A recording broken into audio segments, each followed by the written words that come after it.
Magandang araw po sa inyong lahat. Maraming salamat nga po pala sa lahat ng solid listeners ng channel na ito. At sa mga bago po dito sa channel na ito, welcome to GK Diaries. Itago nyo na lang po ako sa pangalang Vanessa. 31 years old. Wala pang asawa. Pero may boyfriend sa Pilipinas. LDR kami dahil kasalukuyan akong domestic helper dito sa bansang Kuwait. Ang pangarap ko, makaipon ng pangpundar, makapag-aral ang mga kapatid ko, makapagpatayo man lang na maliit na bahay. At sana, makapag-ipon para sa future namin ng boyfriend kong si Marvin. Maglilimang taon na kaming magkasintahan. Kilala na siya ng pamilya ko. Ganon din ako sa pamilya niya. May plano na kaming magpakasal pag may ipon na. Pero laging nauudlot ang ipon na yon. Kada may masira sa bahay, ubos. Kada enrollment, ubos. Kada emergency, ubos. Doon ko na-realize, kapag nasa Pilipinas lang ako, hindi uunlad ang pangarap namin ni Marvin. Isang gabi, habang nag-uusap kaming dalawa sa harapan ng tindahan, sinabi niya, "Kung kailangan mo talagang mag-abroad, gawin mo. Hindi dahil iiwan mo ko. Gawin mo yon dahil may pangarap tayo." At doon ako napaiyak ng tahimik. Kasi totoo, may pangarap kami. Pero wala kaming kakayang simulan ito doon sa Pilipinas. Kinabukasan, sumama ako sa kaibigan ko sa agency. Habang pinapakita nila ang sahod sa Kuwait, parang biglang lumuwag ang dibdib ko. 1 taon lang o 2, baka sakali may magbago. Baka may masimulan. Hindi naging madali ang pasya. Ilang gabing hindi ako makatulog. Paano sina mama at papa? Ang mga kapatid ko? Paano si Marvin?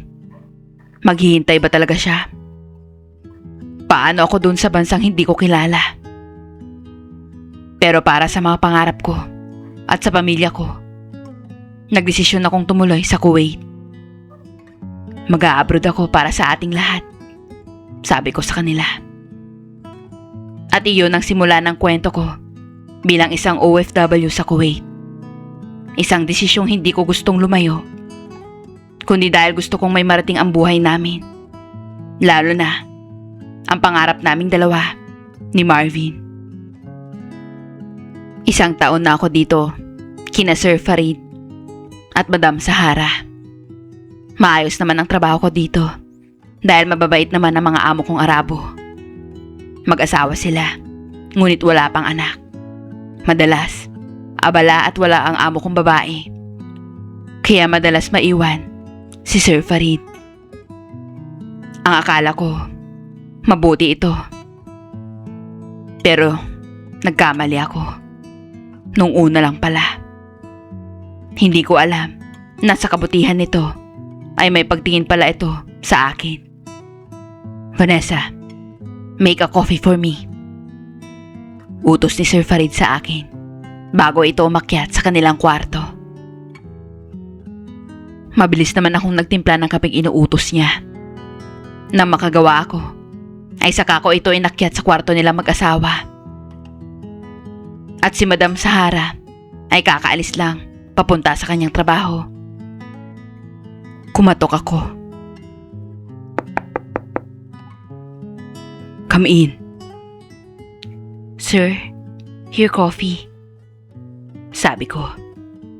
Pagkapasok ko sa kwarto, agad isinara ni Sir Farid ang pintuan. Kinuha nito ang dala kong tasa ng kape at inilapag sa mesa bago ko itinulak pahiga sa kama. Nagulat ako sa ginawa niya. Hindi ko alam kung bakit hindi ako tumutol. Napapikit ako nang walang pag-aalinlangan. Siguro dahil matagal na din ang huli kong naramdaman na babae ako.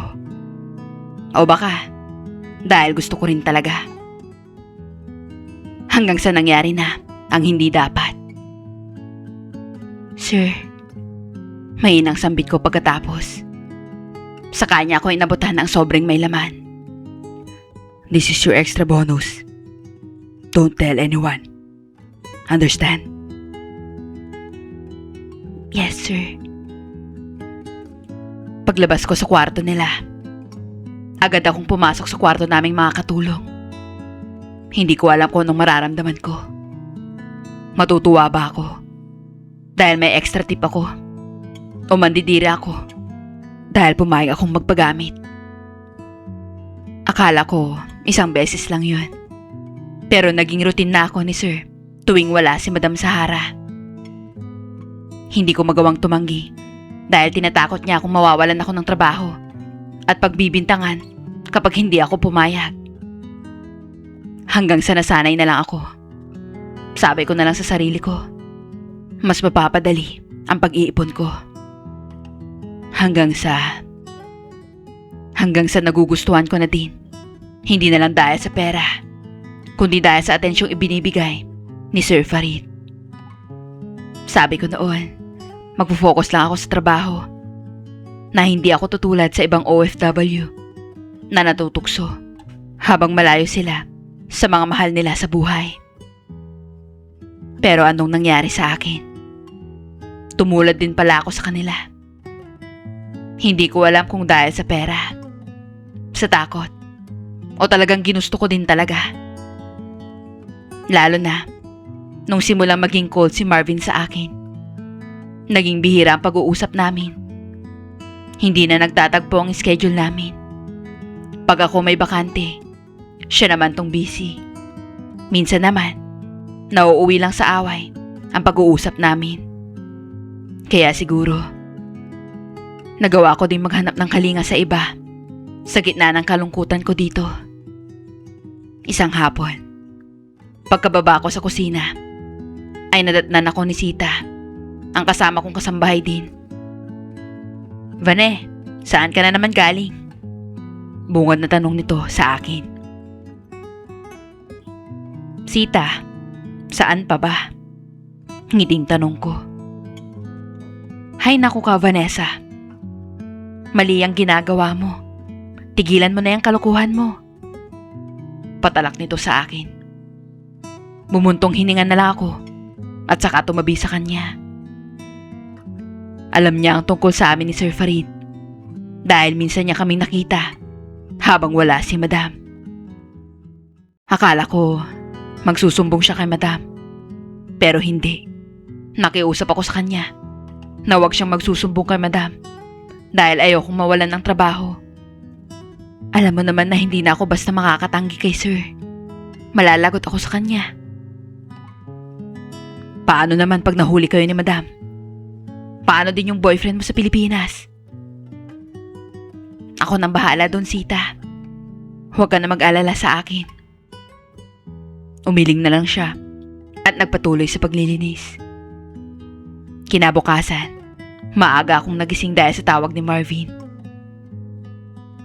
Napatawag ka ata. Bungat ko. Wala man lang good morning, mahal. Napatawag ako dahil may maganda akong balita. Baka sa tono ng boses nito ang kasiyahan. Ano ba yun, mahal? Siguraduhin mong good news nga ito at ginugulo mo ang tulog ko. May trabaho pa ako. Seryosong sabi ko. Umuwi ka na. Pangunang sabi niya na ikanatigil ko. Hindi mo na kailangan magtrabaho dahil na-promote na ako sa trabaho ko at mas malaki na ang sahod ko. Makakaipon na tayo para sa kasal at makakabukod na tayo ng tirahan. Hindi ko magawang sumagot agad sa masayang balita niya. Magandang balita nga yan, mahal. Pero mas maganda kung tatapusin ko muna ang kontrata ko dito. Sayang din kasi yung kita ko dito, mahal. Pero mahal, teka, tawag na ako. May trabaho pa. Mabilis kong sabi at ibinaba ang tawag. Habang nagliligpit ako, lumilipad ang isip ko. Kung uuwi ako, kulang pa yung naipon ko. Halos lahat ng sahod ko napupunta sa bahay.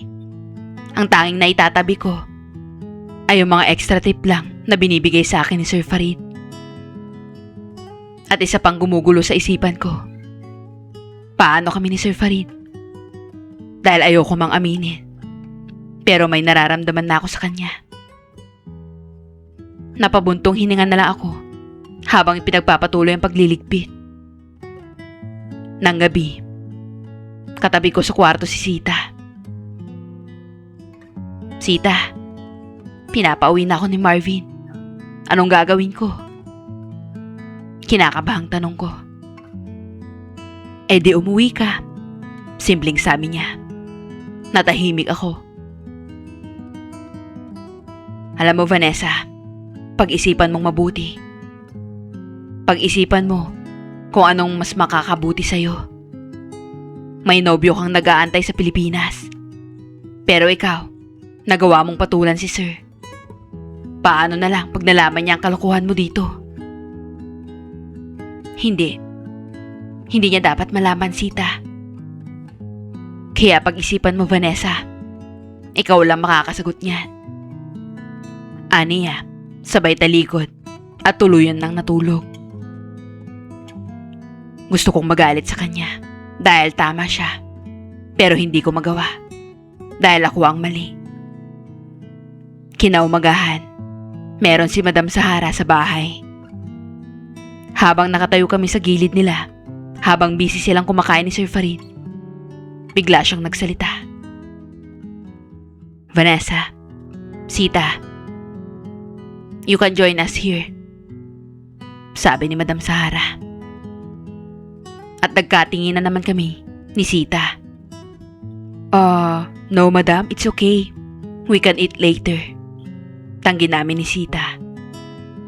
Ngumiti naman ito. No, it's okay. I insist. Mahinaong sabi nito. Wala kaming nagawa ni Sita, kundi ang sumalo sa kanila sapag. Habang kumakain, nagkatinginan kami ni Sir Farid. May malagkit sa pagtingin nito sa akin. Agad akong nag-iwas ng tingin dahil baka mahuli kami ni Madam Sahara. Nang matapos kumain, ay nakatoka ako sa paghugas ng pinggan. Si Madam naman ay bumalik sa kwarto nila. Nang bigla akong hilain ni Sir Farid sa sulok. Pero sinubukan ko siyang itulak. Pero mas malakas siya sa akin. Kaya naman, hinayaan ko na lang siya. I miss you, Vanessa. Mariing sabi niya. Nang biglang, Vanessa? Agad kong naitulak palayo si Sir Farid. Nang marinig ko ang papalapit na boses ni Madam Sahara. Umakto kaming normal at seryoso. Ngumiti ako nang nasa harapan ko na si Madam. What can I do for you, Madam? Magalang kong tanong. Are you done? I just need your help for cleaning our room. Ngiti namang sagot ni Madam. Kalaunan, tumingin ito kay Sir Farid. Oh love, you still here? Why are you with Vanessa? I thought you left for work already. Yeah, before I go, I just asked her to find my jeans because she's the one who's doing the laundry. Sagot ni Sir Farid. That's true, Madam. Sagot ko naman para matigil na ito. Nang tumangon si Madam Sahara, ay doon ako nakahinga ng maluwag. Kagaya ng utos nito sa akin, ay tinulungan ko siya sa paglilinis at pag-aayos ng gamit nila sa kwarto. Habang naglilinis, ay inuusig ako ng konsensya ko. Mabait si Madam Sahara. Pero wala siyang kamalay-malay sa namamagitan sa amin ni Sir Farid. Hanggang sa isang araw, hindi ko maintindihan ang pakiramdam ko. Pagkagising ko pa lang ay naduduwal na ako at nahihilo. Ano bang nakain mo kagabi at panay ang duwal mo? Namumutla ka pa, Vanessa. Komento ni Sita habang nakabantay lang. Iyong ulam natin kagabi. Mahinang sabi ko. Kung iyon lang, di dapat ako rin nagsusuka kung may mali. Sagot ni Sita. At biglang natigilan nang may mapagtanto. Vanessa, isa na akong ina at isa kang dalaga. Kaya wala kang alam kung buntis ka o hindi. Pero ganyan na ganyan ako noon nung ipinagbuntis ko ang panganay ko. Natigilan ako. Ano bang sinasabi mo dyan, Sita? Hindi ako buntis dahil hindi pwede. Matigas pero kinakabahan kong sabi. Sinasabi ko lang yung obserbasyon ko. Teka, dinatnan ka na ba? Tanong pa niya sa akin. Umiling naman ako. Saka ako napagtanto. Delayed na pala ako. Hindi pa. Delayed pa lang ako. Mga 3 weeks na ata. Lalabas ako mamaya para bumili ng PT para makasigurado tayo. Pero paano kung positive nga? Anong gagawin mo? Anong balak mo? Nag-aalalang tanong sa akin ni Sita. Hindi ko alam, Sita. Bawal dito sa bansang Kuwait ang mabuntis. Lalo pat hindi ako taga rito. At walang asawa. Kinakabahang sabi ko. At nagproproseso pa sa utak ko na posibleng ang buntis ako. Pagdating ni Sita, ay agad-agad niya akong pinatest sa PT. Habang nag-aantay ng resulta, para bang ito na ang pinakamahabang minuto ng buhay ko. Pagkalipas ng 2 minuto, lumabas ang faint line. 2 linya. 2 faint line. Mahinang sambit ko. Tinignan ni Sita ang hawak kong PT. Diyos ko, Vanessa, positive na to. Kahit faint line pa yan, positive yan. Napaupo ako. Iisa lang ang naisip kong paraan. Kailangan kong makauwi sa lalong madaling panahon. Makalipas ang 2 araw, mula nang malaman kong buntis ako, kinausap ko si Madam Sahara. Nang saktong wala si Sir Farid. Madam, can I talk to you? Yes, what is it? Madam, can I go back to the Philippines? I have emergency. I really have to go, ma'am. Pakiusap ko. What happened? Nag-aalalang tanong nito. Nakikisimpat siya sa akin. Kung alam lang nito ang totoong dahilan, baka mapatay pa niya ako. Pero nagsinungaling ako. My mom got accident and they need me because no one will take care of her. Halos maluha ako nang sabihin iyon. Kasinungalingan para makalusot ako. Kailangan kong makauwi sa lalong madaling panahon. Okay, I understand. You can go home, Vanessa. I will take care of your plane ticket so that you can go home immediately. Your mother needs you. You can go back here once your mother recovered. Magaang sabi ni Madam Sahara. Para namang kinurot ang puso ko sa kabutihan niya. Na para bang hindi ko deserve ang kabutihan niya dahil pinagtataksilan ko namin siya ng asawa niya. Balang araw, makakabawi ako. Pero sa ngayon, sarili ko muna. Ang kaligtasan ko muna ang uunahin ko. Hindi na ako nakapagpaalam kay Sir Farid dahil hindi niya pwedeng malaman na buntis ako. Kaya naman, sinamantala ko talagang umuwi nung araw na nasa business trip siya. Bago ako umalis, ay may inabot si Madam Sahara sa akin na sobre. Tulong daw niya sa nanay kong naaksidente. Ayoko sanang tanggapin dahil sinasakal na ako ng konsensya ko. Pero hindi siya pumayag na hindi ko tanggapin. Vanessa, this is not yours. It's for your mother. Take it. Maluha-luha akong tinanggap yung sobre. Madam, can I hug you? Of course, you can. Come here. Thank you so much, madam, for helping me. I owe you this, madam. Thank you so much. Don't worry, Vanessa. It's okay. Just take care, okay? You can go back here anytime you want. Pagtalikod ko, tuluyan ng umagos ang luha ko. Hindi dahil uuwi na ako, kundi dahil sa hiya ko. Napakabait niya. Hindi ko alam kung may mukha pa akong ihaharap sa kanya pag nalaman niya ang katotohanan.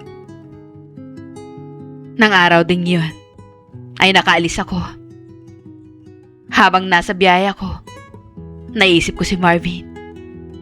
Plano na niya magpakasal kami. Paano kung malaman niya ang pagbubuntis ko? Mahal ko naman siya. Ayokong maghiwalay kami. Kaya pagdating ko dun, aalokin ko na agad siya na magpakasal kaming dalawa. Nang lumapag ang eroplano sa airport ng Pilipinas, ay napakabigat ng aking dibdib. Marami akong kailangan lukuhin para sa sarili ko. Nang makarating ako sa aming bahay, gulat na gulat ang pamilya ko dahil wala akong pasabing uuwi ako. Biglaan naman kasi, kaya wala na akong napagsabihan pa at natataranta ako sa takot na mabisto. O anak, hindi ka man lang nagsabing uuwi ka na. Si Marvin, alam niya bang umuwi ka? Tanong sa akin ni nanay. Umiling ako. Nay, surprise kasi. Kaya wala akong pinagsabihan. Sabi ko na lang, para wala nang maraming tanong. Buong akala nila, umuwi lang ako para magbakasyon. Masaya kaming nagsalo-salo kinagabihan. Pero imbis na masaya ako, parang lalo pa akong nahiya. Dahil sa mga pinagsasasabi ko. Puro kasinungalingan. Dahil ayokong mapahiya sa harap ng pamilya ko. Gusto ko mang aminin ang sitwasyon ko. Pero alam kong magbabago ang tingin nila sa akin pag nalaman nila ang lahat. Kaya mas pinili kong ilihim na lang at magpanggap na okay ang lahat. Kinabukasan, nagtungo ako kina Marvin. Nang makita niya ako, gulat na gulat siya. Vanessa? Hindi makapaniwalang tawag ni Marvin sa pangalan ko. Napangiti ako nang dambayin niya ako ng yakap. Mahal, hindi mo namang sinabing uuwi ka. Akala ko ba tatapusin mo pa ang kontrata mo? Tanong niya. Ayaw mo ba, mahal? Gusto kasi kitang i-surprise. Kaya hindi ko na nasabing uuwi ako. Nakangiting sabi ko. Narealize ko kasi, tumatanda na tayo. Gusto ko na sana magkaroon tayo ng anak. Totoo ba yan? Bakas ang tuwa sa boses ni Marvin. Iyan din ang pangarap ko. Ang bumuo ng pamilya, kasama ka. Kaya naman, gusto kong pakasalan ka na. Tumango ako at gumiti. Mahal kita, Marvin. Hindi na uli ako aalis. May ipon na rin naman ako. Mahal rin kita. Masaya akong hindi ka na aalis at magkakasama na tayo. Pero huwag kang mag-alala. Ang pera mo ay itabi mo para sa'yo. Dahil ako ang bahala. Nakapag-ipon naman na ako. Sabi niya. Mabait naman talaga itong si Marvin. Wala akong masabi. Pero simula nung umalis ako at malayo kami sa isa't isa, parang may parte sa akin na may hinahanap. Nagpatuloy ang mga sumunod na araw. Nagsimula na rin ang paghahanda para sa nalalapit naming kasal. Kahit papaano, ay sabik ako na matupad na ang pangarap naming dalawa na maikasal. Isang araw ay nagpa-check up ako sa OB clinic. Napag-alaman kong magtatatlong buwan na pala akong buntis. Hindi ko naman akalaing magbubunga ang pagtataksil namin ni Sir Farid. Kaya minabuti ko na din na hindi ipaalam sa kanya. Dahil buong akala niya ay iniinom ko ang pills na binigay niya noon. Pero may mga araw kasing nakaligtaan kong inumin yon dahil sa sobrang pagod. Pagka-uwi ko kina Marvin, sinalubong niya ako agad. "Mahal, saan ka galing?" Tanong niya sa akin. "Sa bayan lang, mahal. May tinignan lang. Tsaka, dinaanan ko rin yung pinapatahi kong gown."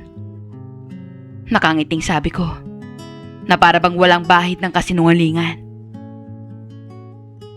"Namiss kita agad, mahal." Sabi nito. "Namiss rin kita." Sagot ko. Nambalayan ko na lang na pareho kaming nakahiga sa kama. Mula nang umuwi ako galing Kuwait, halos hindi na kami mapaghiwalay na dalawa.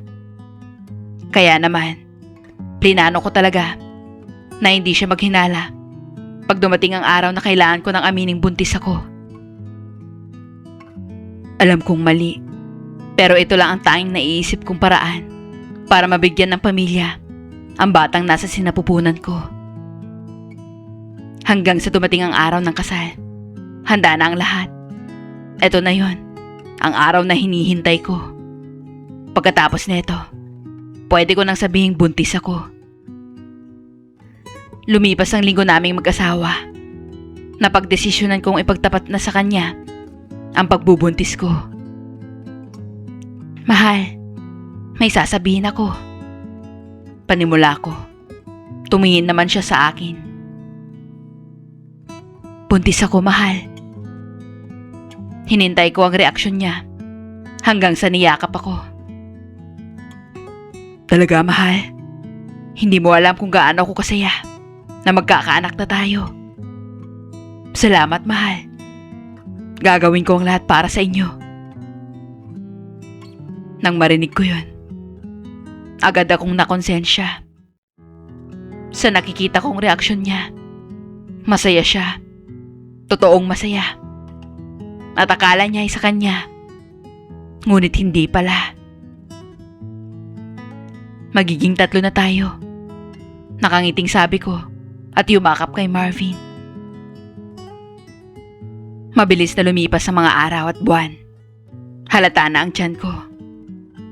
Napapansin ng pamilya niya at mga kapitbayang kalakihan nito. "Parang kabuanan mo na sabi ng biyenan ko, ang ina ni Marvin. Hindi pa naman po, Nay." Sagot ko. "Sana ko ba talaga yan?" Pabirong tanong pa nito, na siyang ikanatigil ko. "Oo naman, Nay. Ikaw naman. Nagbibiro ka naman." Mabilis kong sagot at nag-iwas ng tingin. "Tsaka, si Marvin lang naman po ang kasintahan ko, Nay. Wala naman pong iba." Ilang linggo pa ang lumipas at pakiramdam ko ay manganganak na ako. "Manganganak na yata ako, mahal," sabi ko sa asawa ko. "Ha? Preterm labor ka?" Kinakabahang tanong nito. Hindi ko magawang sumagot sa pananakit ng tiyan at balakang ko. Pero mabilis na kumilos si Marvin at dinala ako sa ospital. Halos ilang oras din akong nag-labor bago nanganak.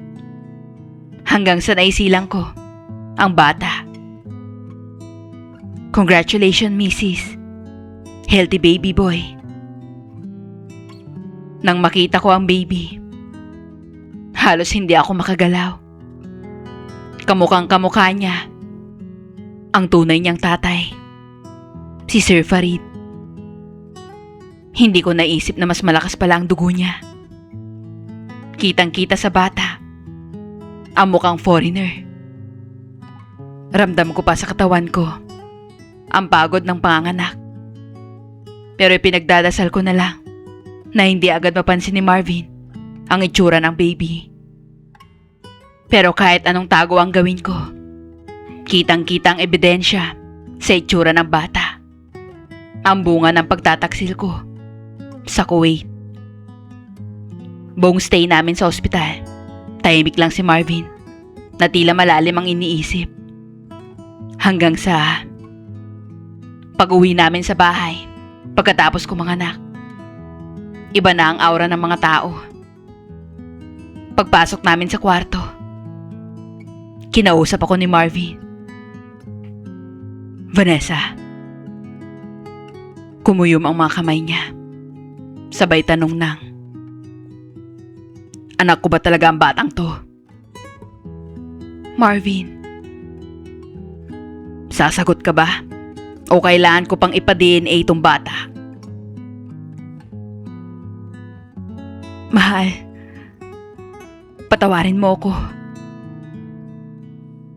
So, hindi ko anak to.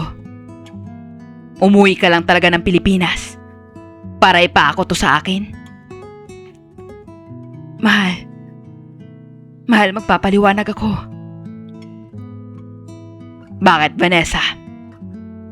Bakit hindi mo sinabi agad sa akin? Bakit, Marvin? Pag inamin ko ba sa'yo, papanagutan mo ba ako? Akala ko ba trabahong inaatupag mo sa Kuwait? Ito ba ang trabahong sinasabi mo? Ang magpabuntis sa ibang lalaki? Hindi ko sinasadya, mahal. Patawarin mo ako. Hindi mo sinasadya? So pag walang nabuo, hindi ko pa talaga malalaman? Ganun ba yon? Natahimik ako. Hindi ko na alam kung ano pang isasagot ko. Dahil tama naman siya. Patawad, mahal. Patawarin mo ako. Mahal na mahal kita. Mahal mo ako? O minahal mo na lang ako dahil wala ka ng choice na matatakbuhan? Huwag mo naman ako awayin. Huwag mo naman ako awayin, mahal. Kakatapos ko lang manganak.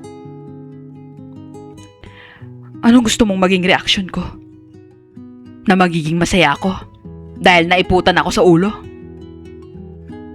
Mahal, maawa ka naman sa amin ng bata. Parang awa mo na. Bakit, Vanessa? Ikaw ba naawa sa akin noong mga panahong niloloko mo ko? Hindi lang akong niloko mo. Niloko mo din ang pamilya natin. Hindi ka na nahiya? Pero pasensya ka na rin. Pero umuwi ka muna sa bahay nyo dahil hindi kita kayang makita. At tuluyan na siyang tumalikod palabas ng pintuan. Durog na durog ako na iniwan niya sa kwarto namin. Dahil sa nalaman nilang hindi si Marvin ang ama, ay nagalit sa akin ang pamilya niya, maging ang pamilya ko. Kinamuhian nila ako. Sa huli, nakipaghiwalay sa akin si Marvin at iniwan akong mag-isa kasama ang aking anak. Hindi na niya ako muling kinausap matapos ang hiwalayan namin. Ang mga tao sa barangay, pinag-uusapan ako, pinagchichismisan. Hindi ko alam kung anong susunod. Hindi ko alam kung paano babangon. Hindi ko alam kung paano ipagpapatuloy ang buhay na ako naman ang sumira. Kaya nandito ako ngayon. Nagkukwento. Humihinga ng mabigat habang isinusulat ang istoryang ito. At sa huli, gusto kong gawin ang bagay na pinakamahirap para sa akin. Ang humingi ng payo.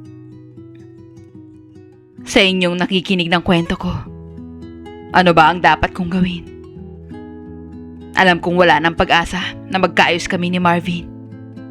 At hindi ko din kayang sabihin kay Sir Farid ang tungkol sa anak namin. Dahil ayoko nang makasira palalo ng pamilya. Masyadong mabait si Madam Sahara para sirain ko silang mag-asawa. Pero paano kami ng anak ko? Paano ulit ako magsisimula? Kung lahat ng taong mahal ko galit sa akin. Tila ba buong mundo ang tumalikod sa akin dahil sa nagawa kong kasalanan. May pag-asa pa ba akong makabangon sa kabila ng lahat? Paano ba ulit magsisimula ang isang taong nagkamali ng ganito kalala? Hindi ko alam ang sagot. Alam kong kasalanan ko. Alam kong ako ang nagwasak ng tiwala. Alam kong ako ang nagbigay daan para masaktan kaming pareho. Pero tao lang ako. Nagkamali. At ngayon, nagtatangkang bumangon. Gusto ko lang marinig, kahit opinyon lang. Kahit kaunting gabay. Kasi sa puntong ito, hindi ko na alam kung paano magsisimula muli. Hanggang dito na lamang po. Lubos na gumagalang. Vanessa.